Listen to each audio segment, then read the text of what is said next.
पु ल देशपांडे. पुस्तकाचं नाव आहे गोळा बेरीज. मी नाही विसरलो. लहानपणी काही काही शब्द विलक्षण कुतूहल जागवतात. प्राथमिक वर्गात देवा तुझिया चरणी नमितो अंतःकरणी तुझा आठवितो या कोण्या अनामिकाच्या शाळा खात्यानं मंजूर केलेल्या कवितेनंतर उमाठ्यावरी येतसे सूर्य जेव्हा नभी होतसे चंद्र निस्तेज तेव्हा तुझे चंद्र राया सरे राज्य आता प्रतापी महाराज हा सूर्य येता अशी कविता पाठ करावी लागत असे. वास्तविक चंद्रमौळी उदराने अत्यंत औदार्याने गंगेच्या जोडीला डोक्यावर चंद्रालाही पोट भाडेकरू ठेवून त्याला भलतंच स्थान दिलं आहे. त्या भोलानाथानंतर समस्त कविजनांनी चंद्राला अक्षरशः डोक्यावर घेतला आहे. परंतु हा सरकारी शाळा खात्यानं मंजूर केलेला असा एक कवी निघाला की त्यानं काहीही कारण नसताना सूर्याची नेमणूक झाल्यावर चंद्राला निष्कारण हिणवून ठेवलं. सरकारी शाळा खात्यात त्यावेळी असल्या मंजुरीलायक कविता कोण लिहित असेल देव जाणे. त्या बिचाऱ्या श्रेष्ठ कलावंतांनी संस्कृतीच्या करून सवरून नाभा निराळे राहण्याच्या परंपरेला अनुसरून अजंठा वेरूळच्या कलावंतांप्रमाणे कवितेखाली आपलं नावही दिलं नाही. वाहवा वाहवा चेंडू हा आणि भो पंचम ही हातवारे करून म्हणायची काव्ये लिहिणाऱ्या मिस मेरी भोरचे नाव सोडल्यास त्यावेळी निदान मराठी चौथीपर्यंत तरी एकाही कवीनं अगर धडे लिहिणाऱ्यानं कुठल्याही धड्याखालचं जयपाळ किंवा कीर्तने चूकभूल द्यावी घ्यावी ही नावं सोडून स्वतःचं नाव गाव कधीही दिलं नाही. मिस मेरी भोर हा देखील कवितेतलाच एक भाग आहे असं मला त्यावेळी वाटे. हा आला हा धरिला पासून मिस मेरी भोरपर्यंत कविता आहे असा माझा प्रामाणिक समज होता.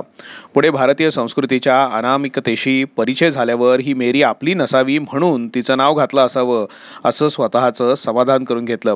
परंतु पुढे केव्हा तरी मिस मेरी भोर ही गोरी भोर नसून काळी भोर होती हे कळल्यावर थोडं दुःख झालं. मुद्दा मात्र यातला कुठलाच नाही. मुद्दा आहे काही अविस्मरणीय शब्दांचा. देवा तुझिया चरणी नमितो बद्दल फारसं कुतूहल नव्हतं. 4 ओळींची कविता अंतःकरणाचा ठाव घेऊ नाही शकली. पण उमाठ्यावरी येतसे सूर्य जेव्हा तेव्हा मात्र डोळ्यांसमोर चित्र उभं राहिलं आणि पहिली ठेच लागली ती उमाठ्यावर. आयुष्यात हा उमाठा ज्यावेळी आला त्यानंतर पुन्हा तो कधीच भेटला नाही. माझ्या बालपणी सूर्य यायचा तो गावदेवीच्या पलीकडच्या इमारतीच्या छपरावरून. त्यामुळे उमाठा हे प्रकरण काय आहे याची उगीच हुरहुर लागून राहिली होती. त्यानंतर डोळ्याखालून लाखो शब्द गेले पण उमाठा काही पुन्हा भेटला नाही. चंद्राला हिणवण्याचं कारण कळलं नाही याचं बालपणी दुःख नव्हतं. पण हा उमाठा कुठे असतो हे मात्र प्रत्येक वर्षी विचार करून करून कित्येक वर्ष आम्हाला सापडलं नव्हतं. त्यानंतर वाङ्मयात उमाळे आले, इतिहासामध्ये उमराठे आले, उंबरठेही ओलांडले. पण इन्फंट्री नंतर किंवा कदाचित पहिली नंतर उमाठा जो एकदाचा नाहीसा झाला तो पुन्हा कधी भेटला नाही. पण मी त्या उमाठ्याला विसरू शकलो नाही आणि विसरणारही नाही. उमाठ्यासारखीच सज्जन नावाच्या एका शब्दानं अशीच हुरहुर लावली होती. याच उमाठ्यावर सूर्य आल्यानंतर कोल्हे तसे चोरवनी दडत असत आणि मग कामे करू सज्जन हे निघाले. राणीच्या बागेत कोल्हा पाहिलेला होता. करावे तसे भरावेमध्ये विहिरीच्या काठावर बसलेले पिऱ्या आणि काळ्या हे चोरही पाहून परिचित झाले. परंतु कामे करून निघणारे सज्जन काही आढळत नव्हते. कित्येक दिवस सकाळी उठल्याबरोबर सज्जन पाहावा म्हणून चाळीच्या कठड्याशी मी उभा राहत असे. पण रस्त्यातून पेपरवाले, दूधवाले भैये किंवा सकाळच्या वेळी विरुद्ध दिशेला निघालेल्या शेजारच्या नारूचे बाबा, रेगे काका, अण्णादेव वगैरे मंडळी दिसायची. त्यांना सज्जन म्हणवत नसे.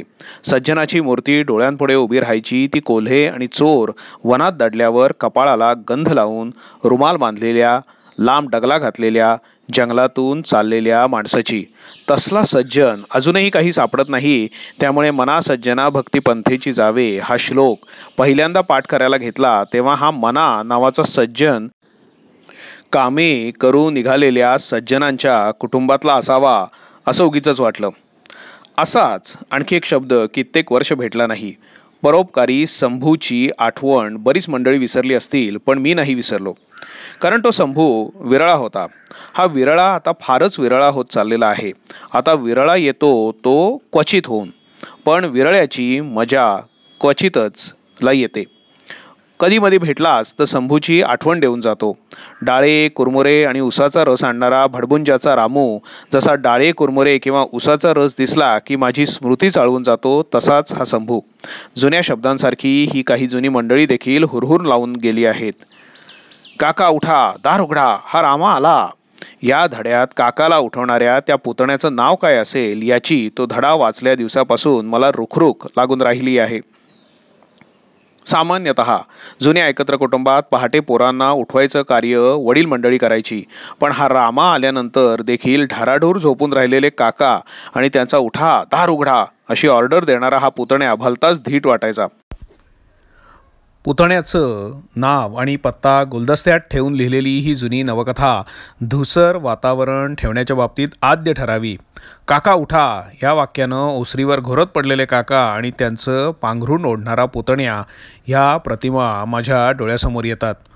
तसाच तो पाटावर बसलेला मुरलीधर. अजूनही मुरलीधर नावाचा कोणीही इसम भेटला की दुधाची वाटी आणणारी सगुणा नावाची त्याला बहीणही असावी असं मला उगीचच वाटतं.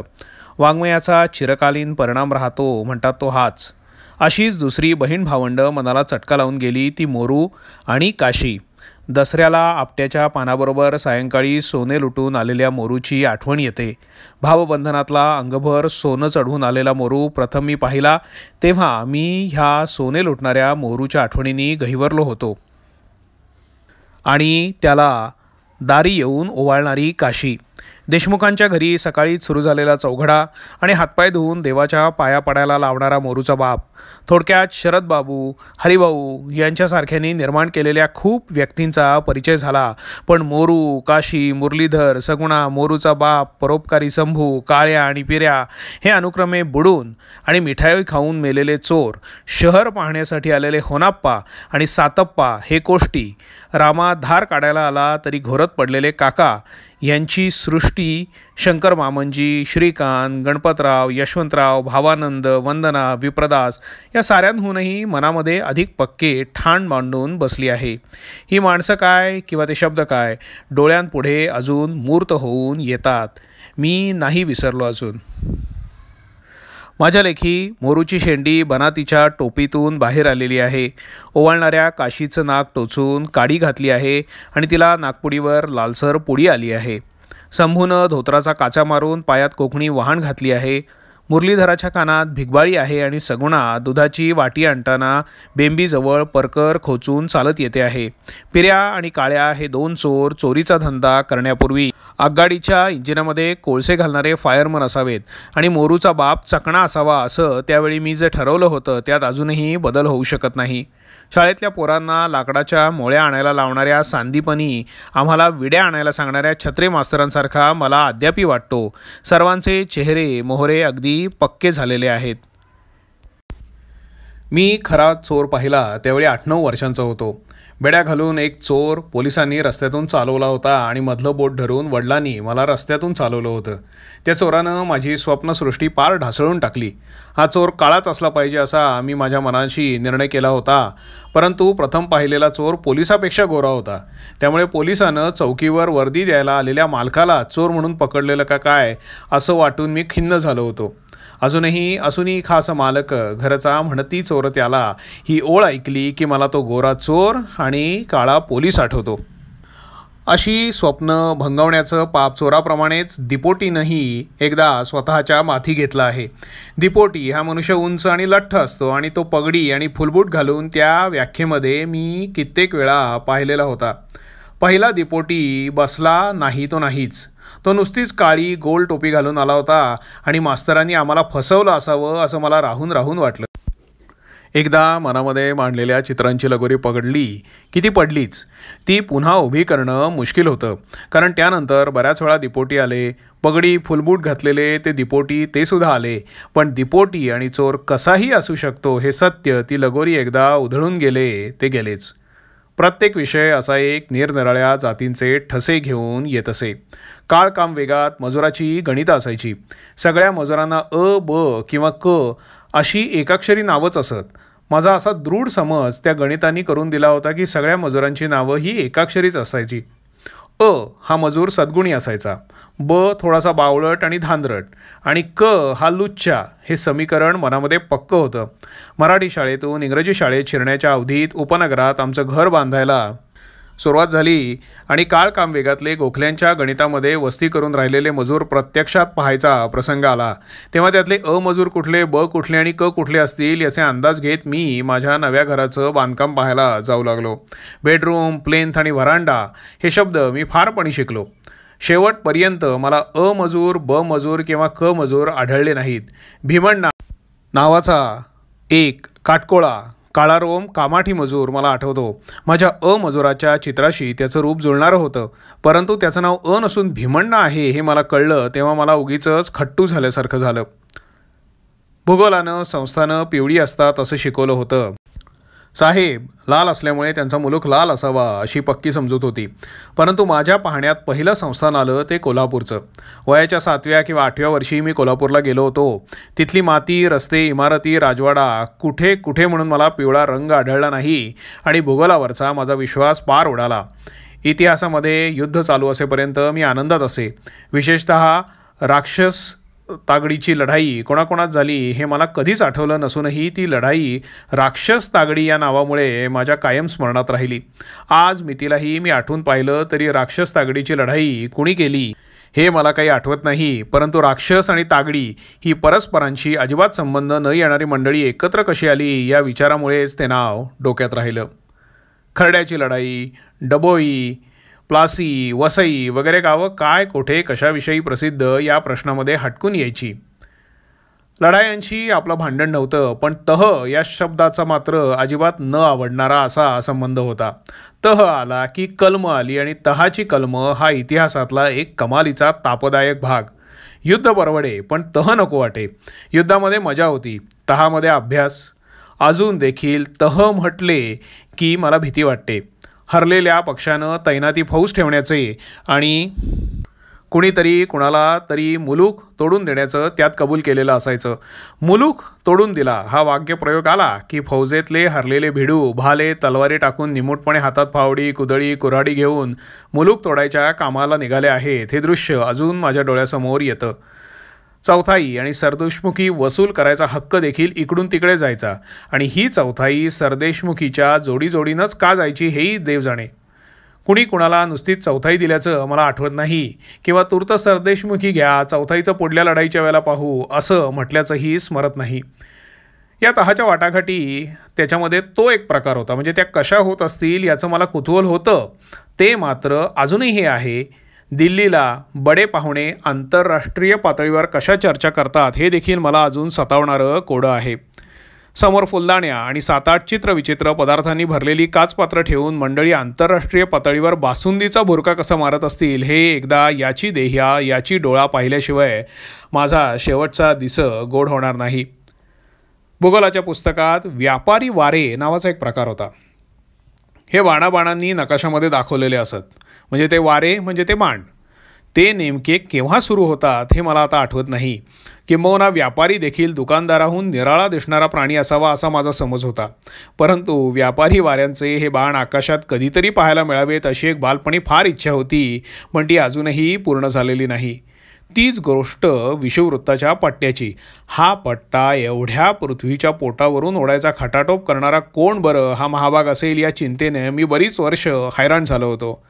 आकाशातले सप्तर्षी मी प्रथम पाहिले तेव्हा त्यापैकी एका ऋषीची दाढी न दिसल्यामुळे आपली काहीतरी फसवणूक करण्यात येत आहे ही माझी ठाम समजूत होती. पुढे एक कविता होती, आकाशिंच्या ताऱ्यांसंगे झिम्मा खेळू ये. ही कविता लिहिणाऱ्या कवीनं ताऱ्यांना शिंच्या का म्हटलं आहे हे मला कधीच कळू शकलं नव्हतं. आकाशिंच्या मधली आका आणि शिंच्या या अक्षरांची गैर विभागणीतून हा गोंधळ झाला हे कळायला मला फार दिवस लागले. असले काही शब्द वाचून मला थोडंसं जागच्या जागी लाजल्यासारखं होत असे. विशेषतः शिवाजीच्या तलवारीचं नाव भवानी किंवा तानाजीच्या घोरपडीचं नाव यशवंती हे मला जितके प्रिय होते तितकेच अर्जुनाच्या धनुष्याचं नाव वाचताना आपल्याला कुणी पाहिलं नाही ना अशी भीती देखील वाटायची. संत मंडळीत रामदास हा अत्यंत प्रिय, कारण त्याने औरंगजेबाला बुडाला औरंग्या पापी म्हणायचं श्रेष्ठ धारिष्ट जीवी धरलं होतं. रामदास शिवाजी महाराजांना गुपचूप युक्त्या वगैरे सुचवून जात होते असा एक दृढ विश्वास होता. औरंगजेबाला औरंग्या म्हणणाऱ्या या समर्थांबद्दल भयंकर आदर वाटायचा. फक्त इतक्या समर्थ माणसाला कुबडी कशाला लागत असे हे मला कळत नसे. पुढे माझ्या वर्गातल्या एका मित्रानं मला त्या कुबडीत सुरा वगैरे लपवलेला होता हे गुह्य सांगितलं. तेव्हापासून तर असा चतुर पुरुष होणे नाही असं मला वाटू लागलं. बोहले हा शब्द मी प्रथम मनाच्या श्लोकाच्या पुस्तकाच्या प्रस्तावनेत वाचला. बोहल्यावरून समर्थ पळाले या घटनेचा माझ्या मनावर इतका परिणाम झाला की कुठल्याही लग्नात बोहले पाहिले की समर्थांची आठवण व्हायची. या महातेजस्वी ब्रह्मचार्याची आठवण बोहल्यापाशी निगडीत व्हावी ही घटना योग्य नाही हे आज पटतं, परंतु केवळ त्या शब्दांनी केलेली ती त्यावेळची किमया आहे. आज कित्येक शब्द विस्मृतीच्या पडद्याआड गेले. जुन्या पगड्या जशा गेल्या तसे हे शब्द गेले. आता पूर्वीसारख्या अबला गर्तेमध्ये कुठे सापडतात. गर्ता पाहायची इच्छा राहून गेली. हर हर अहह हे भारदस्त मंडळी आता चुकून देखील भेटत नाहीत. माणसाला हल्ली आनंद होतो परंतु संतोष झाल्याचं आढळत नाही. इकडील सर्वत्रांनी क्षेम असायचं सोडून दिलं आहे. त्रिकालचरणी मस्तक ठेवायला कुणाचं डोकं ठिकाणावरच नाही. बालके राजारामाचा शी सा न हे वाचून राजाराम हे चांगले 45 वर्षांचे बालक आहे हे पटत नसे, पण आता बालकही राहिली आहेत कुठे. सगळी मंडळी आता एकदम प्रिय झाली आहेत. परवा कित्येक वर्षांनी एका विद्वानाच्या लेखात मला एक समयावच्छेदे करून आढळला आणि जुना मित्र भेटल्याचा आनंद झाला. त्या वाक्यावर मी घोटाळलो. एक समयावच्छेदे करून ला कडकडून भेटलो. हा भारदस्त गृहस्थ आता पूर्वीसारखा नाही भेटत. खचित, गमत, अजी, वर्तले वगैरे नाटकी मंडळींचे दर्शन देखील आता जुन्या स्त्री पार्टी नटांच्या दर्शना इतकंच दुर्मिळ झालं आहे. जुन्या नाटकांच्या पदातून ही मंडळी कंपन्यांच्या बेराडी सदैव वस्तीला असायची. ऑथरच्या हाकेला ओ देऊन यायची आणि नटाच्या गळ्याशी लागायची. नाटक मंडळ्यांनी ऑर्गन तबले उचलले आणि खचित, गमत वगैरे उपेक्षांच्या अंधारात गेले. गमण्यानं तर आता नाटक मंडळात कित्येक वर्ष मुक्काम ठेवला होता. मज गमे ऐसा जनकतो किंवा गमते सदा मजला किंवा गमली मना निज सावली किंवा गमे सुख आजी आजी टाकू गडे मम आत्मा गमला अशा नाना तऱ्हेनं हा नाटकात गमलेला होता, पण तो आता कुठे लोपला कुणास ठाऊक. अशी खूप मंडळी लोपतात. सार्वजनिक स्मरण फार अल्पायुषी असतं अशी इंग्रजीमध्ये म्हण आहे.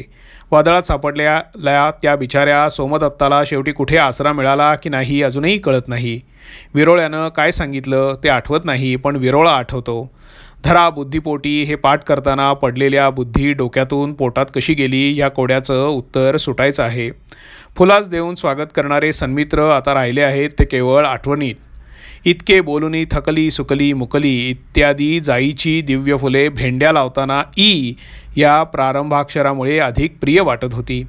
कलंकमतीचा झडो विषय सर्वथान आवडो ही प्रार्थना शाळेमध्ये इतके विषय शिकवित असताना मंजूर कशी झाली याचा अचंबा ओसरायला बरीच वर्ष लागली. लवथवती विक्राळामधला लवथवती फक्त गणपतीच्या दिवसांमध्येच भेटतो.